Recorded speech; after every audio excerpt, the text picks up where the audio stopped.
To this Lunch and Learn. I'm Debbie Woodruff. I'm Head of Training and Research for New Pathways. Just a few little principles. One of them is going to be, can people put themselves on mute, please? Because I can hear some people. So principles for this Lunch and Learn. First things first, lots of people are coming from different places and different backgrounds.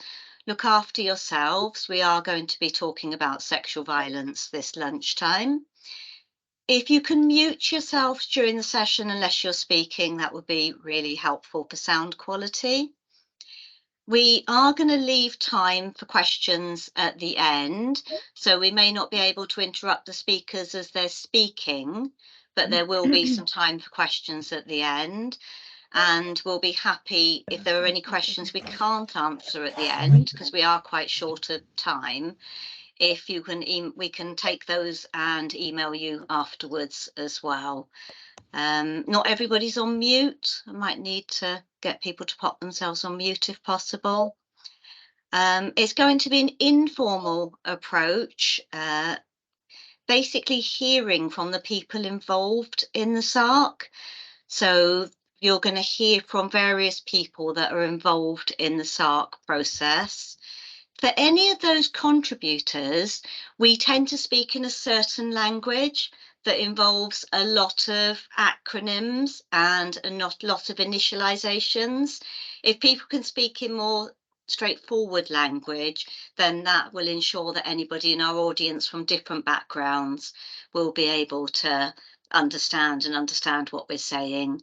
And for any contributors, you can have plenty of time to speak, but if I do need to move you on a little bit, please don't think I'm rude. I might just put my hand up a little bit to kind of indicate that we might need to move on, because it's really important that we hear from all the different roles and the different people that are involved in the SARC process.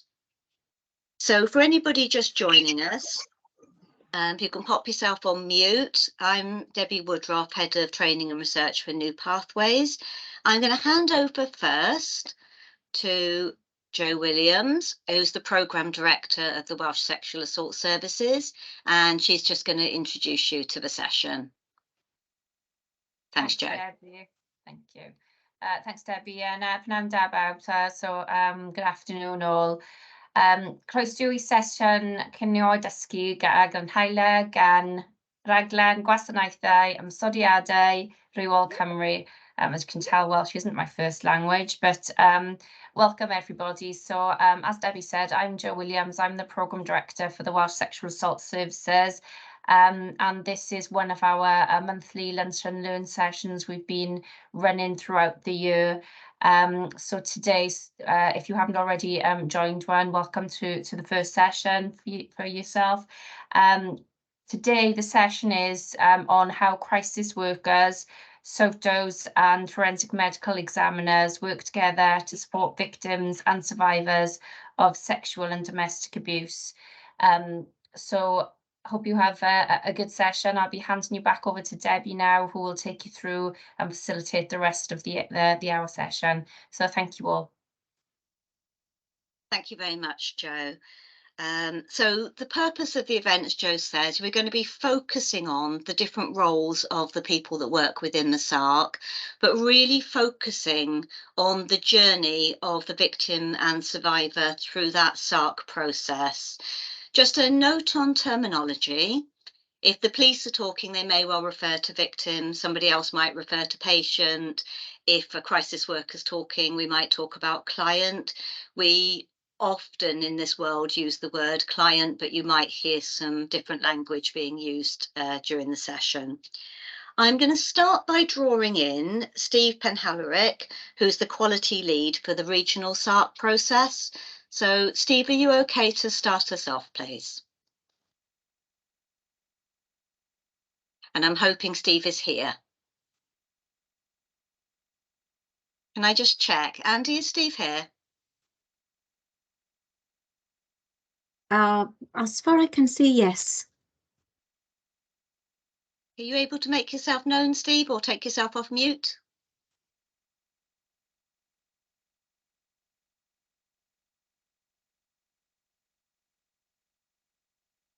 No? Okay, slight change to the agenda then. Steve, if you are there, let me know at some point and I'll draw you in. Arthur, you can speak then. I am here. Oh, well, lovely. I'll pass over to you then, because I never would have been able to do your bit. There you go. Did you have my slide that I sent through to you? Oh, here we go. Thank you very much. Good afternoon, everyone. I'm Steve Penalric. I'm the quality manager on the Southern Wales SARC accreditation programme. I'm sure you've had the introduction about today's presentations. I've just been asked just to give a quick overview of the accreditation process. I've already done in a previous Lunch and Learn, I've done a presentation where I've given all the background to the forensic science regulators requirements and the accreditation that we're required to gain. But this is just a quick recap on it really. So we've had a project team working on this now for, quite some time. And, we're quite well down the process. So I've just set out here some of the main steps that we require. The regulator has set out in the codes of practice and conduct that we have to be accredited to ISO 15189, which is a medical laboratory accreditation. But we also have to be accredited to the codes of practice themselves. So there's quite a bit in there that we have to comply with. We have to set out all our processes and procedures in writing. So they're like everything written down. And we've now documented virtually all of our procedures. So they are all in place.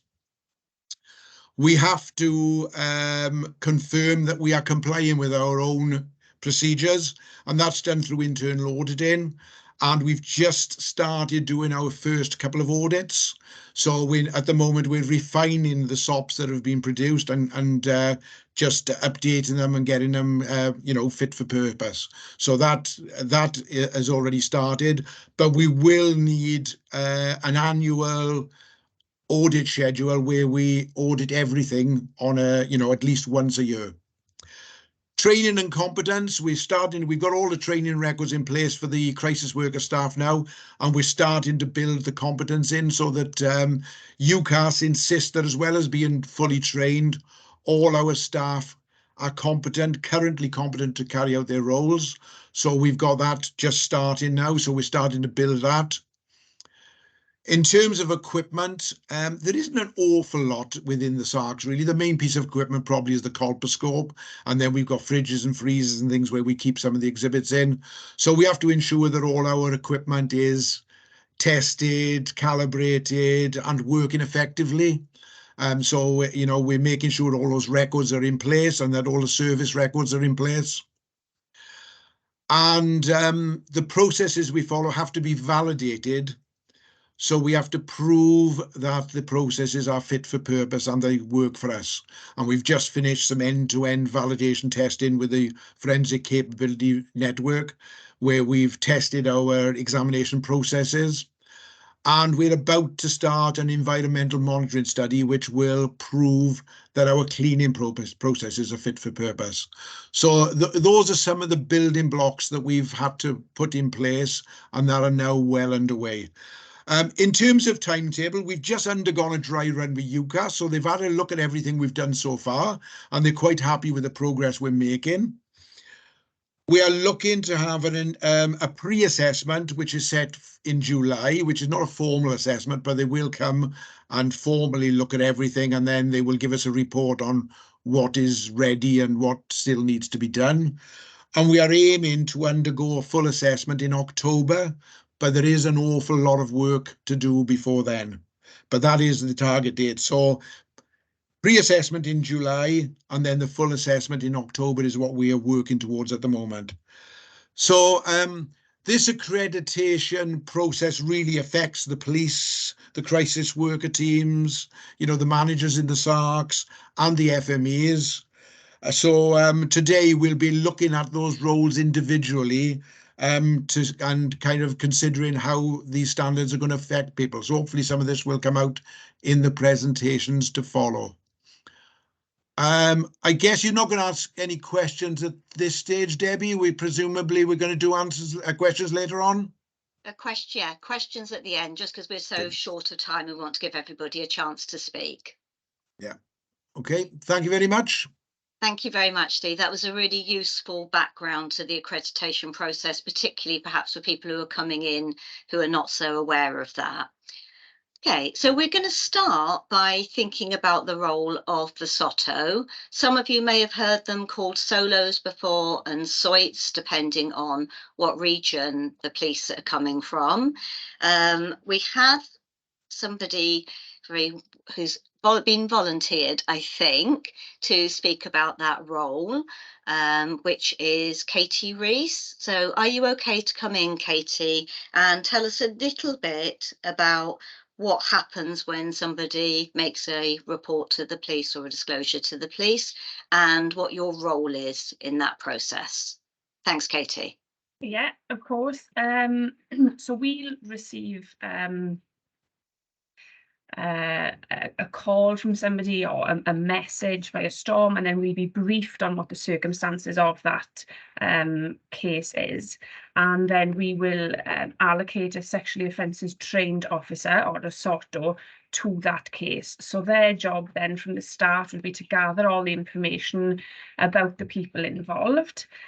As you mentioned earlier, we tend to refer to our victims. So a SOTO will be allocated, and then they will meet with the victim. That is generally done before the SAC. So at that point, our aim is to obtain enough information to know how to direct our investigation at that point. So we don't go into a lot of detail. All we really need to know is who, what, where, and when. And then from that initial conversation, we will know whether we're inside what we call the forensic window. And then if we are within that window, that is when we look to arrange for an FME to attend the SAC with us, and then to contact New Pathways to arrange for a crisis worker to attend as well.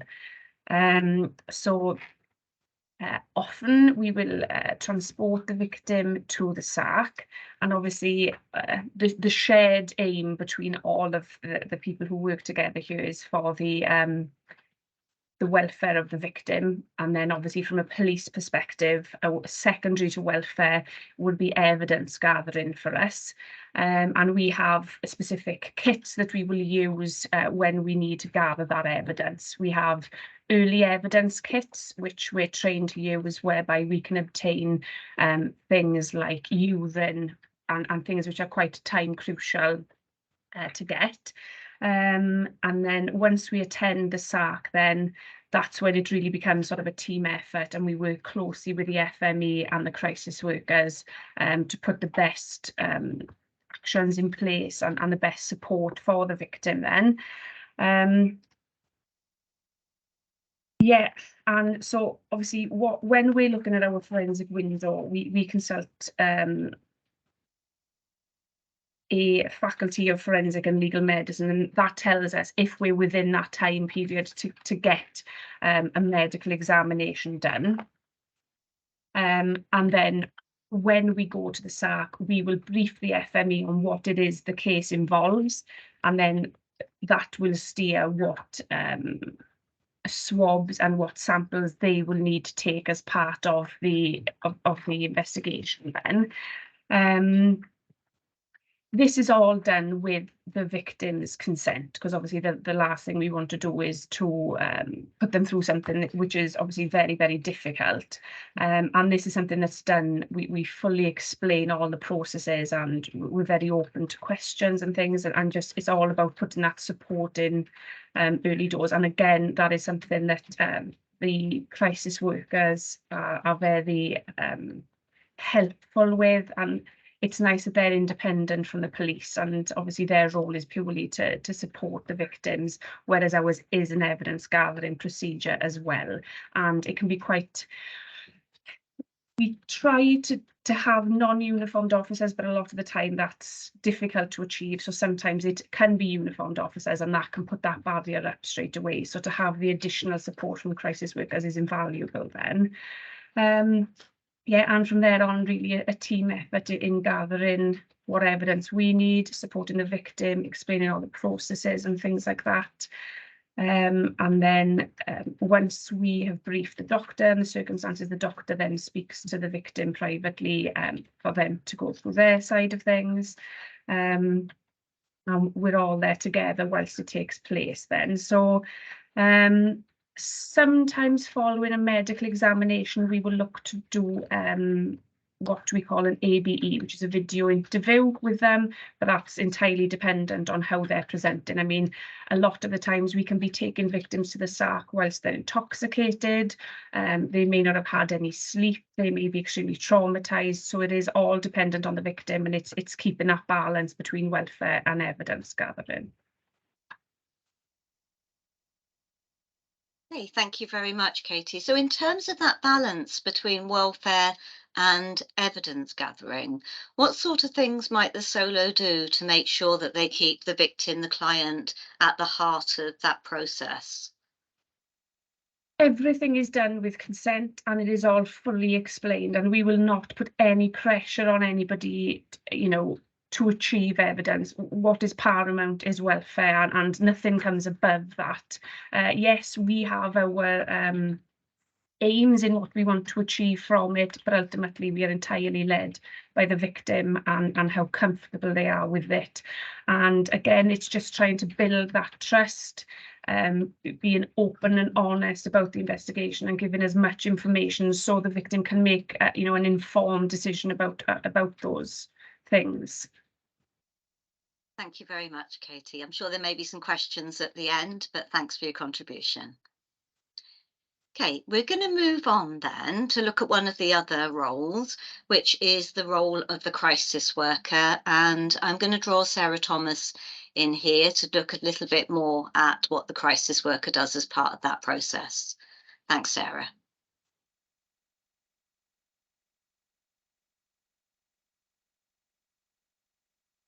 I say thanks, Sarah, but I can't actually hear or see Sarah. Is she in the meeting? Is somebody able to I'm here.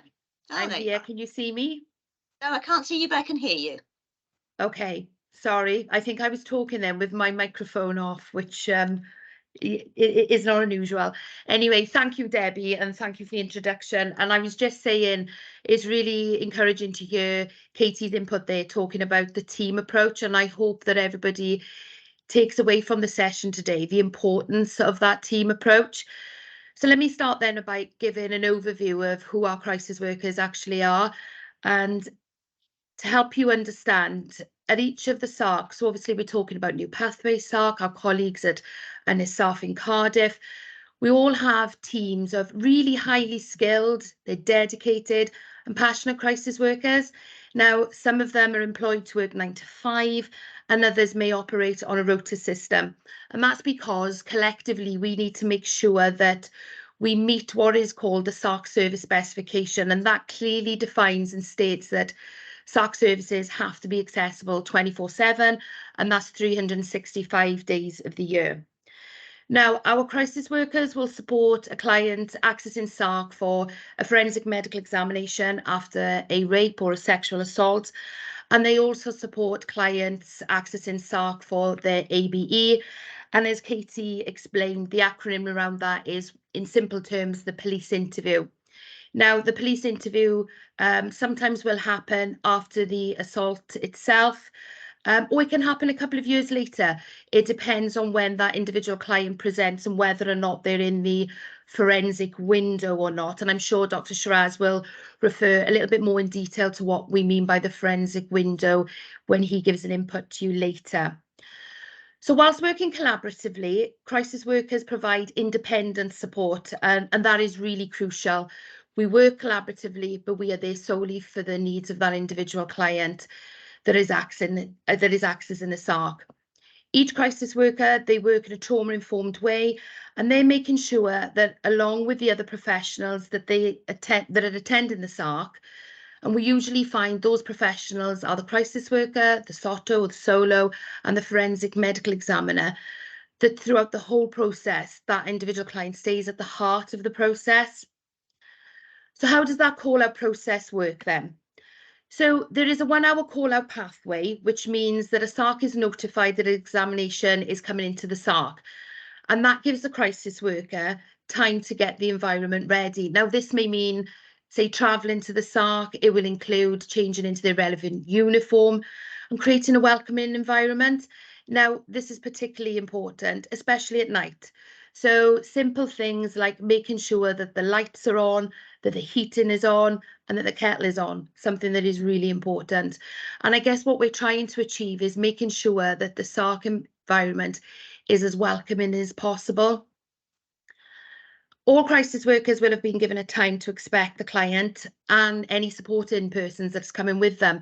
So, for example, they may have brought a family member, they may have brought a partner, it could even be another professional that's supporting them. And as part of the referral process into any of our SARCs, we collate relevant information to help us better understand the needs of the client when they present to us. For example, that could include a language barrier, there could be a learning disability that we need to consider, or it could be that loved one that is understandably very upset, or they could be angry. And the crisis workers have to respond to these varying needs to be able to support appropriately and effectively. And as we've said previously, keeping the client at the heart of this process is essential. And to make sure we're able to achieve that, we need to make sure that the client understands why they're at the SARC, where they actually are. So we need to be able to give them the space to ask questions, share any of their fears or the concerns that they may have, making sure that we're giving them a voice in the process. We're acting with them, we're acting on their behalf if needs be. And when our crisis workers are trained, and I hope just the input from Steve actually with the ISO that is coming now, that gives you a real sense of the level of scrutiny, the level of training, the standard operational procedures the crisis workers have to follow as part of their role that will be audited moving forward on an ongoing basis. And it's quite a positive step, even though it's been a heck of a lot of work. It's getting a lot of the information that we've all held up here and in presentations across the years into these standard operation procedures that will assist our crisis workers now and moving into the future.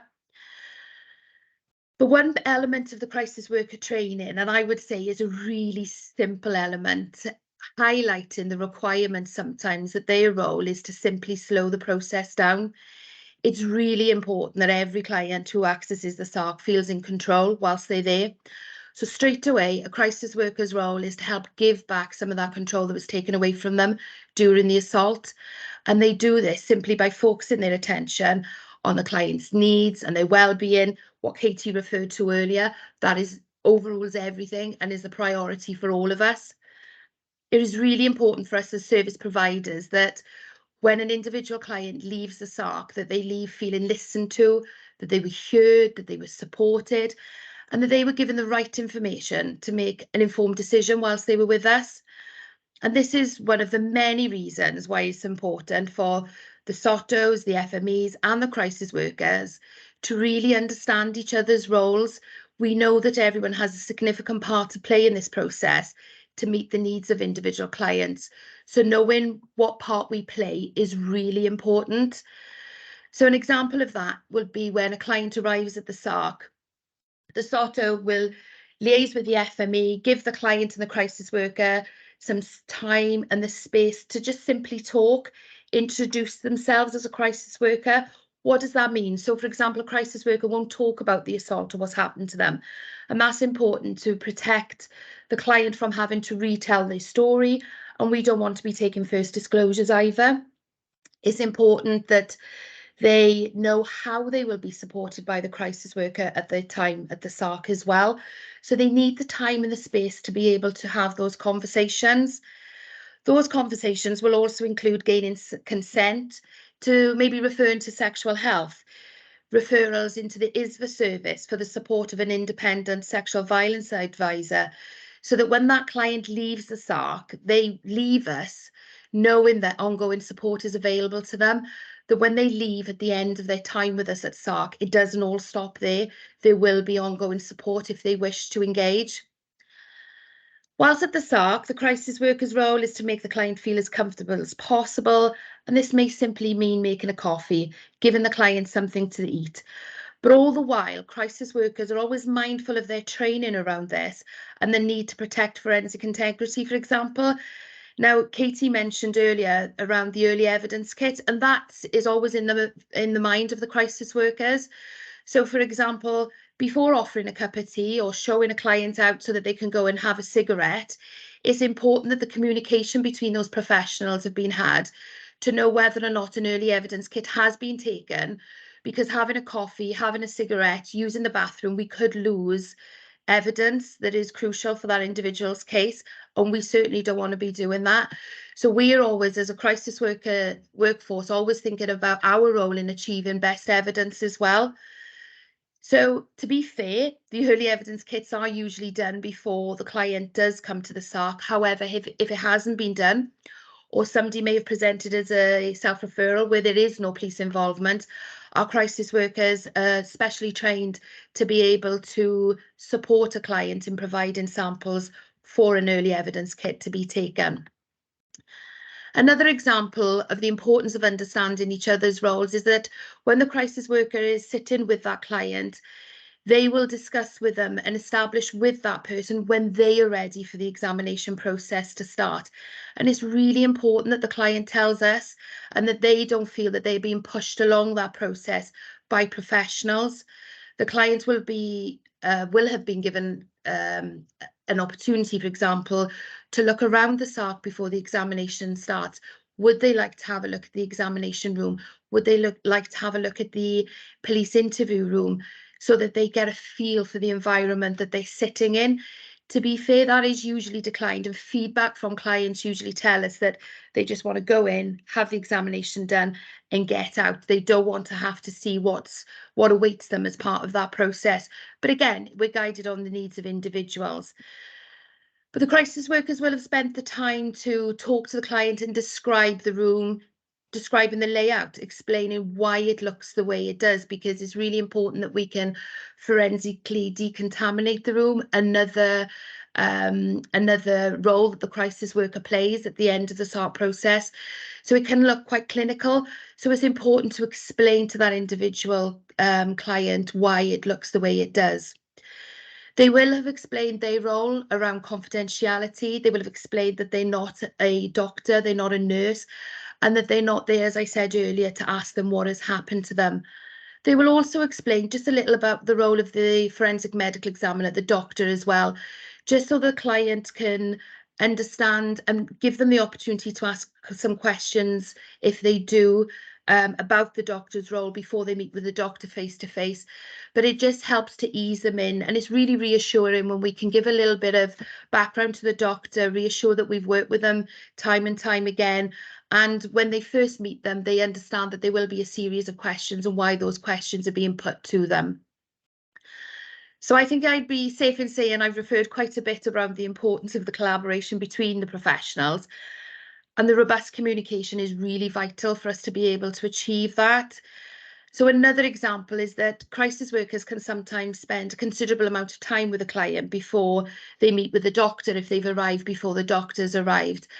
And as part of those conversations, the crisis worker, for example, may have some observations that they may want to bring to the FME's attention. Now, that could be they've noticed tiredness, the client isn't retaining information, and it could be because they're tired, they haven't slept because they've been out all night.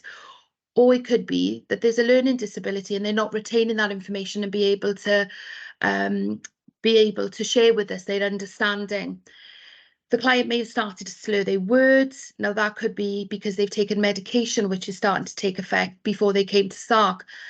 And although the role of the crisis worker requires them to continuously risk and needs assess, I'm sure we'd all agree on the call today that risk is dynamic and they're constantly reassessing risk and need, but they're not there in a medic capacity. So they wouldn't be carrying out any medical assessments with the client, But what they would do was share these observations with the client and then with the doctor. So collectively, we're making sure that the client's needs are being met so that the doctor can pick up on those observations and do what they feel is necessary and appropriate for that individual client. So during the examination, the crisis worker will go into that room with the client to provide emotional support. They will have discussed with them where they would like to be. And it's really important to go in to act as a chaperone throughout that examination process.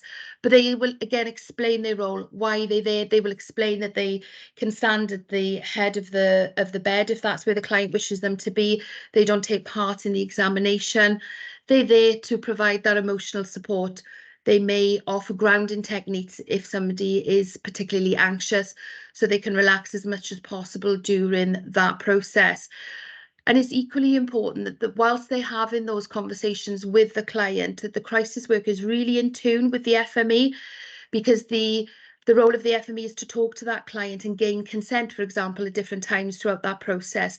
So what they can't have is a crisis worker going off on their own merry way with a conversation with the client. Again, it's about working together and understanding each other's roles and what they need to do throughout. The crisis workers will, after the examination, offer that individual client access to shower facilities. We all have care packs on our sites, toiletries, change of clothing, because for a lot of clients, they don't feel clean. They may not have showered whilst they were waiting to come into the SARC, and that opportunity is there. Some will take it, some can't wait to leave the SARC. They just want to get out as quickly as they can, and we are there to meet their individual needs. The crisis workers will have also been linking in and liaising with those family members, those loved ones, those other professionals, trying to help everybody, including the client, to understand the impact, the trauma that they're experiencing right now, answering those questions, normalising some of their fears and their concerns whilst they're there. They will also then link in with those other professionals to make sure that when that individual leaves, that they are leaving safely. Where are they going? Are they going home? Can they go home? If not, where are they going? And collectively, they will put a plan in place so that that client goes to a safe space. It is really, really important, as I've said, that we have those conversations together so that the client's needs are being met and the risk is being managed. Once the client has left the building, and this is a whistle-step tour into the role of the crisis worker, once the client has left the building, the work doesn't stop there for the crisis worker, because they have to make sure that all of their paperwork is fully completed, that we've got the consent before the client has left, and that we are then able to make sure that that information is passed to the rest of the SARC team, who will pick up the ongoing support with that individual the following day or the day after. They then also have to go into that examination environment and forensically decontaminate, and it takes about an hour. Referring back to Steve's input earlier with the ISO accreditation, this is something we've always done, but they have to go in, forensically decontaminate. That is picking everything up, turning it inside out, upside down, and there's a cleaning procedure in place so that when the next client comes into the SARC, we welcome them into an environment that is not just safe, but is also maintaining forensic integrity so that we can continue to support them achieve best evidence like all of our other partners. Thank you. Thank you, Sarah, and take a breath. So thank you very much for that comprehensive description of the crisis worker role, but also for the emphasis on teamwork in terms of providing trauma-informed care. That was really helpful. You got some claps, some thumbs up, and a heart there as well. So thank you, Sarah. You can have a sip of your drink now, your vodka or whatever that is. So we're going to pass over next. I hope Dr. Shiraz is there to come in to talk a little bit about the role of the forensic medical examiner. Hello, everyone. I wasn't exactly sure that I will be giving an input into 101 people. So yeah, just bear with me. I haven't prepared anything, so I'll just go from what we do and how what my experience is. So if there is anything I miss out, please do help me out from the other clinicians and even from what DC Reese and Katie and Sarah has mentioned.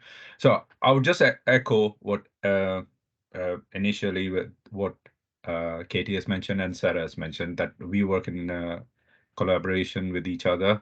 So from the point of contact, we have a call from the officer.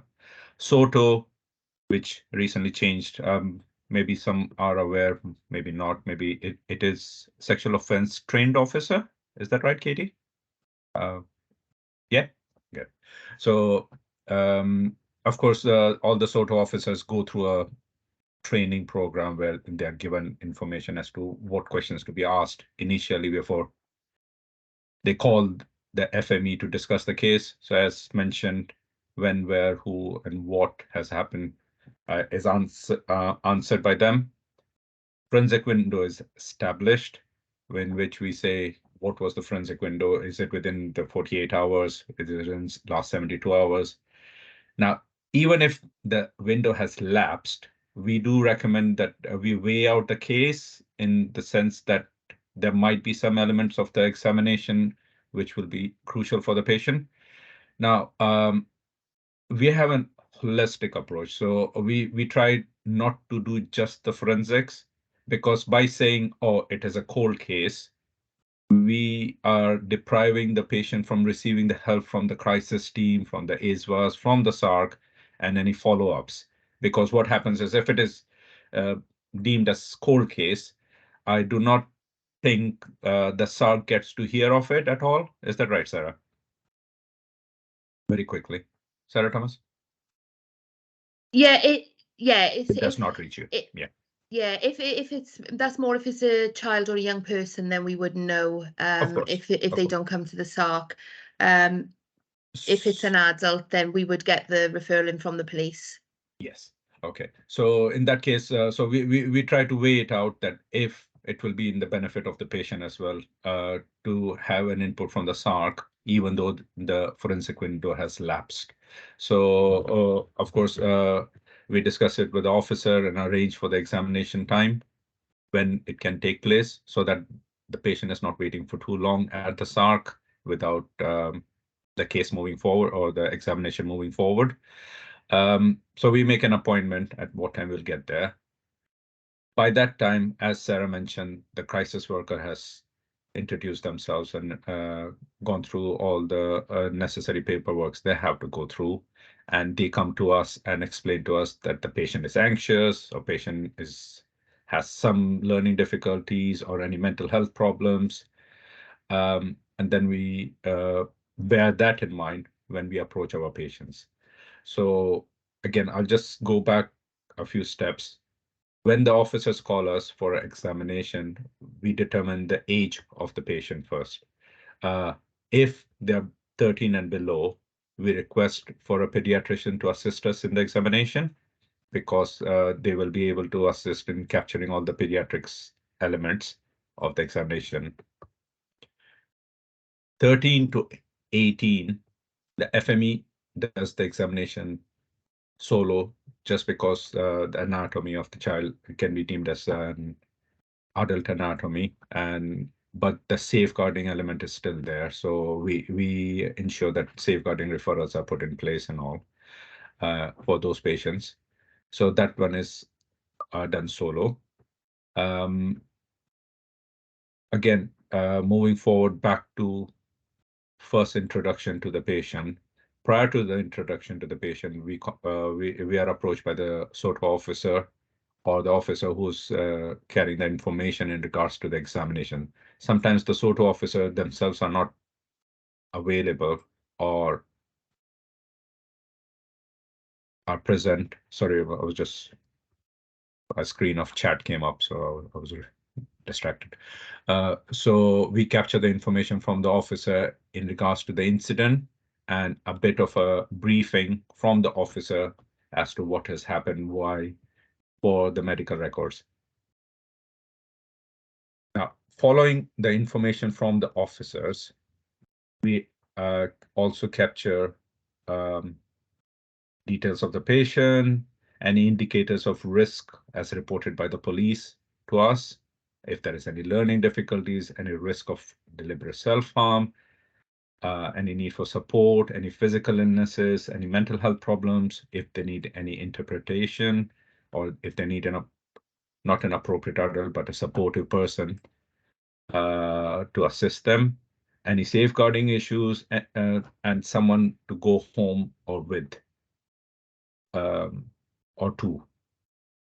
So we make all those, we capture all that information. Then we suss out the mental capacity of the patient to make sure that they have enough capacity to consent for the examination to go ahead. This is where the information from the officers and from the crisis worker helps us in making that decision as well, provided that the person suffers from mental health problem. Doctor, can you look into the medical side of things and do a mental capacity assessment and see if they can weigh out the information and process the information and consent for an examination to go ahead. Following which, we go through a detailed consent and confidentiality section where we inform the patient as to what is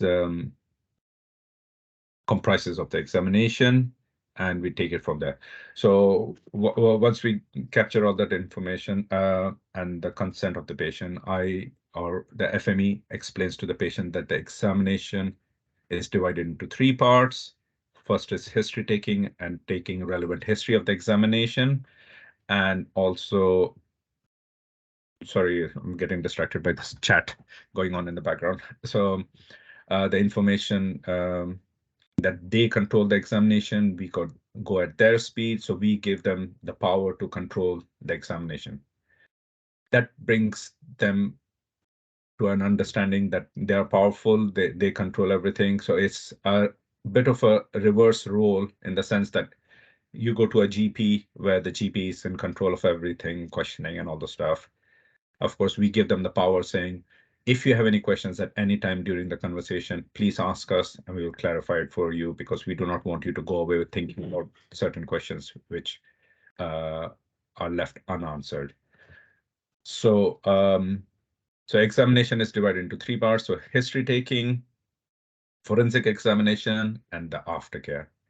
So a bit of a holistic approach comes in the whole picture. So the information which we have got in the initial account, which was provided to us by the police, we read it out or explain to the patient that this is what is our understanding of the examination, of the incident, and we read through the whole section. So for the patient to agree or disagree on certain sections, sometimes the patient is not so comfortable in telling the officer that, oh, by the way, this also happened, which is what helps us capture it. So we say, right, this incident has been explained to us.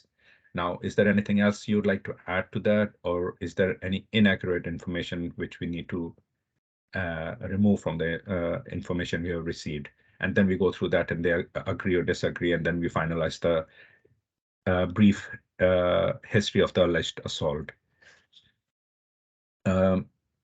Some patients, they do take not offense, but when we mention alleged, they assume that we are not believing them.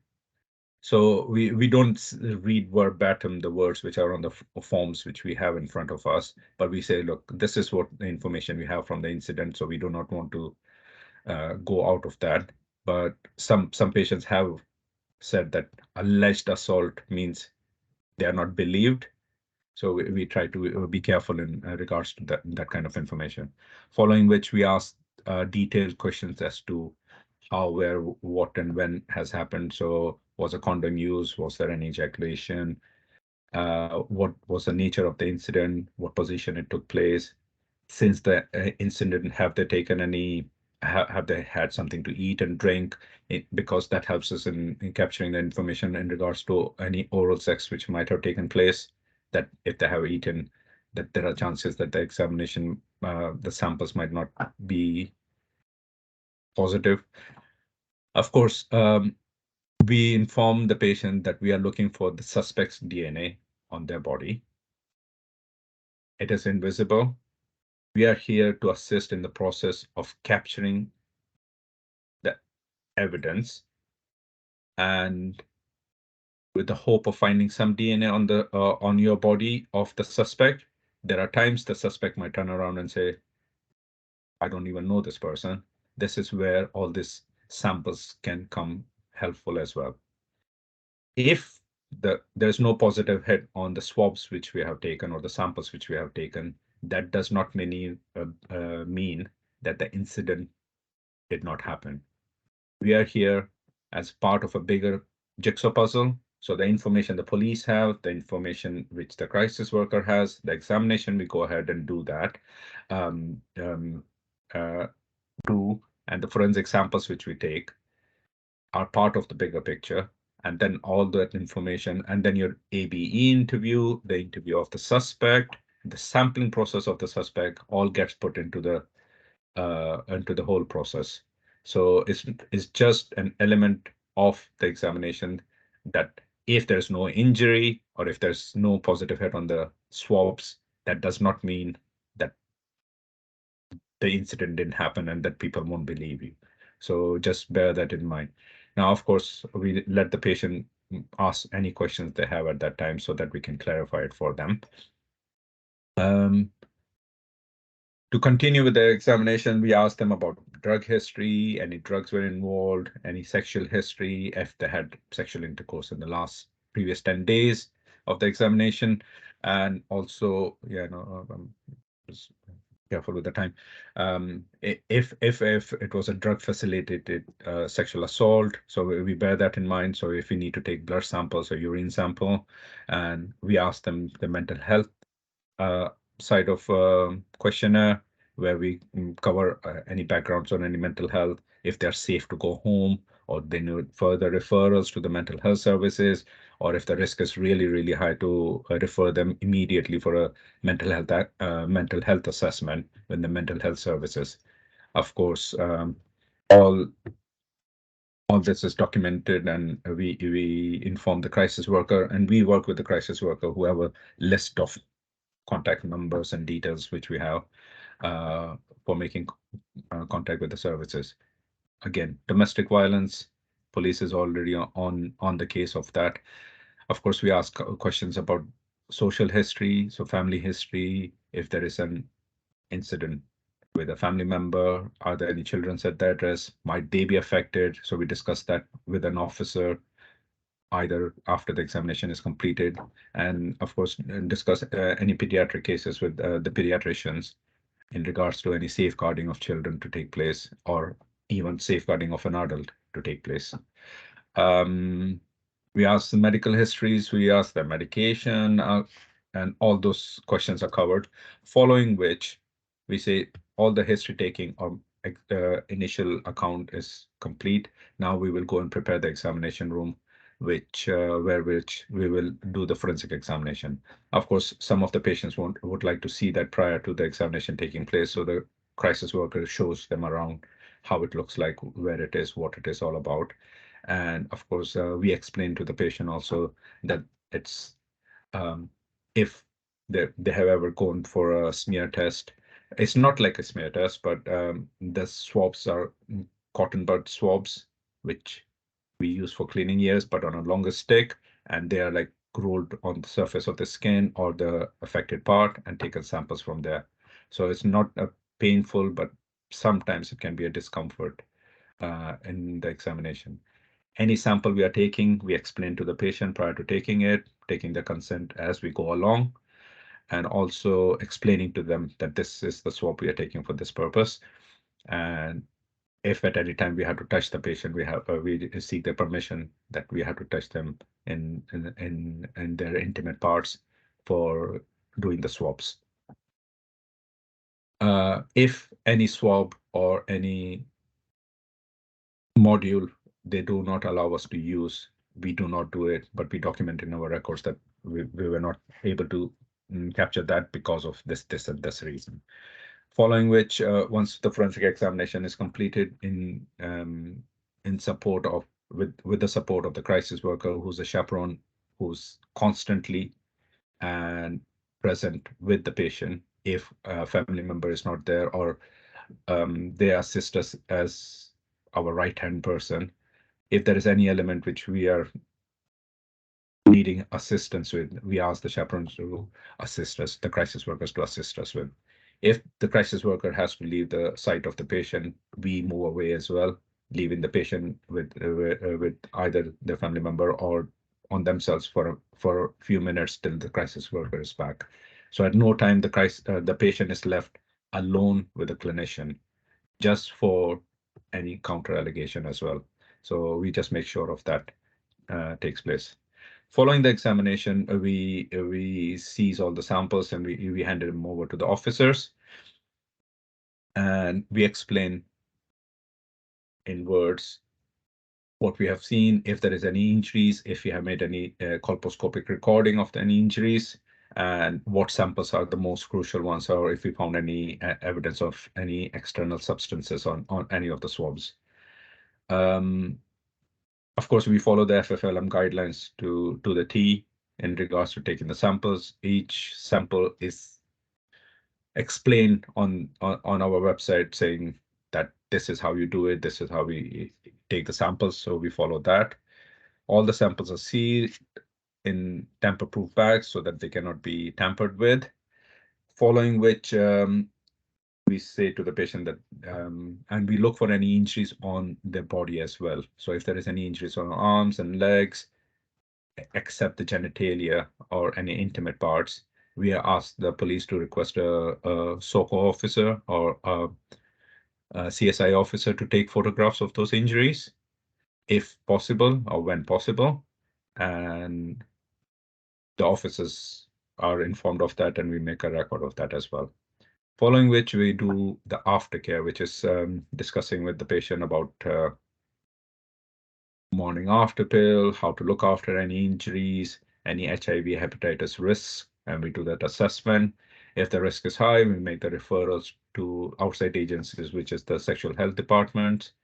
And if there are no risks, we clarify it for the patient that there is no risk, but we'll make sexual health STI gum clinic appointment for them as a standard routine ones. Thank you, Dr. Shiraz. I think, yeah, that's it. So yeah, sorry, as I wasn't given a time frame how long I can speak and what all we do. So following which, of course, if there is any outside referrals, we do that, and then the crisis worker assists us in making all those appointments. Thank you. Dr. Shiraz, thank you so much for that, because that was a really comprehensive view into the role of the forensic medical examiner, and I'm sure people were I was absolutely fascinated by it. Sorry to be rude to finish you up, I just wanted to bring in Dr. Catherine Simpson as well, just to talk a little bit about the paediatrics. I'm really aware of time. It might be that we have to field any questions and take some email questions, perhaps in the chat, and email people back, but I'll pass over to you, Catherine. Thank you.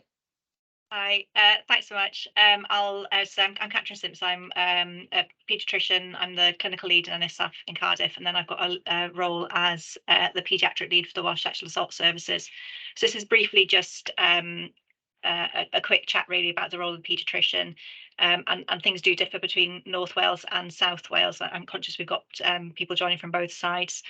But say that we join the forensic medical examiners for children up to their 14th birthday in South Wales to support the forensic examination. And that's with respect to providing those paediatric skills and expertise, and providing the overview with respect to a full safeguarding medical. So it's a top-to-toe examination, interpretation of any other signs that may be there.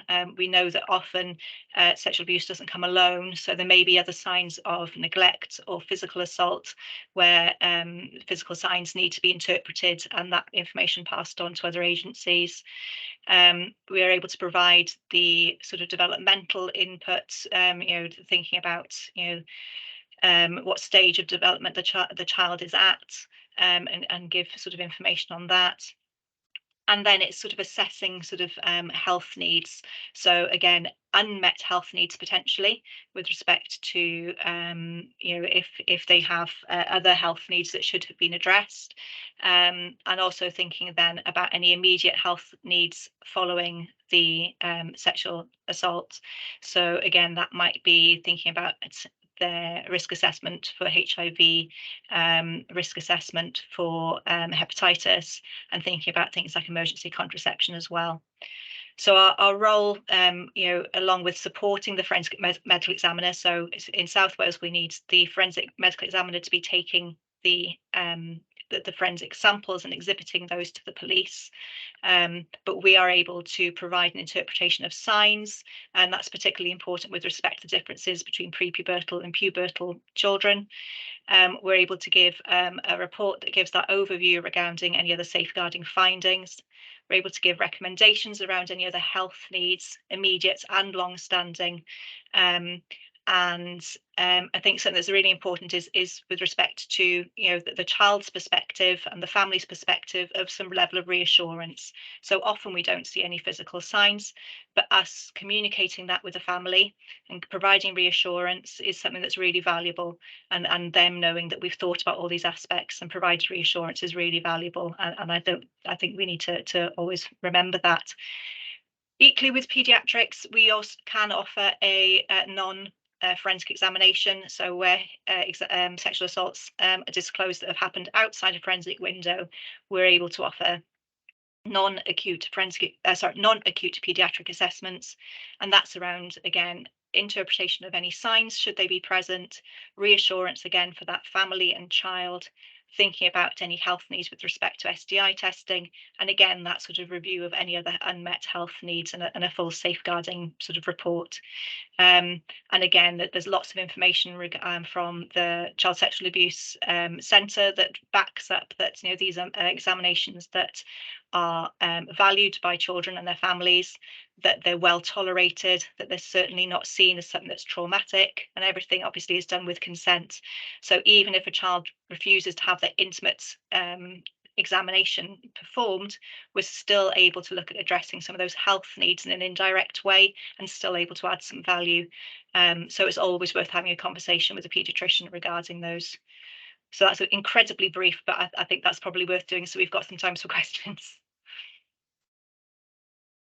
Thank you very much for that, Catherine. Again, a really valuable insight into that side of the work and the importance, I think, of those examinations when things are non-recent or non-acute. We have got 3 minutes potentially for maybe one question or 2 questions. I can see a hand up. And is that Dr. Vlad? Do you want to come in? Yes. Sorry, I've been just taping my question. Anyway, I complete that so everyone could see it then. But once you have this opportunity, I will ask a question. Yeah, I work as an FME in South Wales. I have a question for DC Rees. Very often lately, not often, but quite regularly, we have requests for complainants under the age of consent, and the frequent scenario would be that we have a complainant and a alleged perpetrator from above the same age, right? And again, we sometimes have to rely on the first account about the incident. So my question is, should we have a golden standard for the complainant to be interviewed before any examinations goes ahead? And the reason for that is that sometimes you're not sure whether you're acting in the best interest of the complainant, because of the reason that we don't have sufficient information. Because then it happened to me a couple of times, they just don't want to go ahead with the examination at some point. So it's very unpredictable, really. And secondly, to support my point is that sometimes the alleged complainant and alleged perpetrator, they just changing their roles, right? Particularly if we have someone of the same age, So therefore, the question arises. We discussed it between colleagues. However, today I have this opportunity to discuss with the officer. So, do you think we need to do our best to interview the complainant, particularly if they're under the age of consent, before we go ahead with examination, right? I'm not saying that that should be kind of like demand compulsory to do that, by no means, but talking about golden standards. So if they can do that, the police need to interview them first and get as much information as possible, thus acting in their best interests. I think you understood my point, so I did my best to explain, to pass it, right? So, yeah. Okay, so would that be in terms of the victim in the case, or both parts really, with if we've got somebody in custody, perhaps? Yes, well, I think if you have a defendant of the age of 13 years old, well, he can be arrested, but I don't believe that would be the best thing for them to be arrested. My personal opinion, it should be more educational input rather than punitive input in this situation. But my question is, but very often we don't know exact circumstances, and from the ethical point of view, and from the point of a clinician, we need to be sure that they're acting in their best interest, and not. And sometimes the alleged perpetrator may become potentially a victim, right? And I'm talking now about the underage complainants. It's not the situation then the complainant, say, 14 years old, or the perpetrator is above 20s, right? So I understand it's difficult to create these perfect guidelines, right? Yeah, but what I'm saying, that we need to have as much information as possible to make the decision in the best interest of the complainant. Yeah, I think definitely that is something that you'd have to look at sort of a case-by-case basis. If somebody's underage, then obviously you certainly have to go that extra mile to get the detail to ensure that you are doing the right thing, because obviously the last thing you want to do is put somebody through a medical examination, which is difficult in itself, if perhaps that could be or should be avoided. So it would be a difficult one to say one size fits all. Definitely case by case basis, but I think that is where we would need to get that additional detail, whereas we don't look to go into too much detail because of like re-traumatization and things prior to a medical examination. However, if there was sort of queries or questions around it, then I think definitely that would be pertinent to get that information before any examination starts. Therefore, I'm talking about these golden standards, right? Correct me if I'm wrong, but that's how I perceive the situation. So that, we sometimes both parties, police and anyone else involved, they should be have this in their mindset that we need to act in best interests. And how do we define these best interests? Probably by getting as much information as possible. And there's a question, if I have this discussion with a police officer, can I then refer to these kinds? Should we have golden standards? So we can refer to them as saying, well, have the complainant been interviewed, right?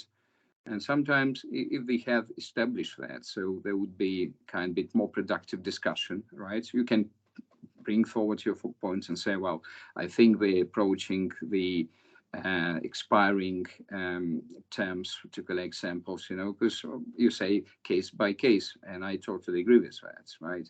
But when we have this framework, right, by referring to that, so it would be a bit more fruitful discussion sometimes, because sometimes you have an officer who disagrees with herself, right? And you need to coming back to the same points. However, if they have agreed points, right, would be much easier.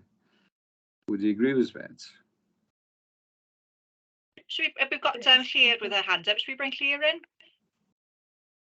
Yeah, thank you. First of all, apologies for my camera's not working, so I do apologise. Otherwise, I'd switch it on. So I've got the RASO portfolio lead for Dyfed-Powys just by means of introduction. And in answer to your question, Doctor, obviously we've got the Achieving Best Evidence guidelines that gives us direction on when to interview and conduct video interviews of victims, and that is, you could argue, the golden standard. Obviously, it's very tricky with juveniles because obviously there's when we are looking at comprehensive interviews, we look to seek support from intermediaries to assist us in getting the full details of the account. What we try and achieve in the initial account is obtaining the what, when, where, why kind of questions like Katie alluded to earlier in her input. Enough details for us to know what offence is being alleged, the circumstances of it happening, to inform decision making at the early onset of the investigation. I think when it comes to the bigger, evidence and actual the evidential account, then obviously that needs to be done with its own kind of strategy, which I think when you look at Achieving Best Evidence, they potentially say that it could be 12 to 14 days, even up to 15 days after the offence time, just because of memory refresh and the psychological effects it could have on the victim. So I think we've got to look at the victim welfare, and it's very much kind of dependent on each offence as it occurs. So it's very difficult to create that kind of gold standard other than what we follow as far as the Achieving Best Evidence kind of guidelines, if that assists, Doctor. Thank you. I'm going to close it down now, only because I'm very conscious of the time, and it's a lunch and learn till 2 o'clock. I don't want to close down valuable debate, but I am conscious that quite a lot of people may need to leave to go to other meetings. So for those of you who do need to leave, I just want to say thank you so much for your contributions and for spending your time with us this lunchtime. And I hope for anybody who's been here, it's been a useful session for you. And I'm sure if there's any ongoing questions or anything people want to follow up from, we'll be more than willing to do that afterwards. I don't know if anybody else from the team wants to say anything right at the end there, but I'm just conscious of the time for people. No. Okay, thank you very much, and thank you for inviting me to host today as well. It's been a pleasure. Thank you. Thank you. Bye. Thanks Thank all. you. Bye-bye.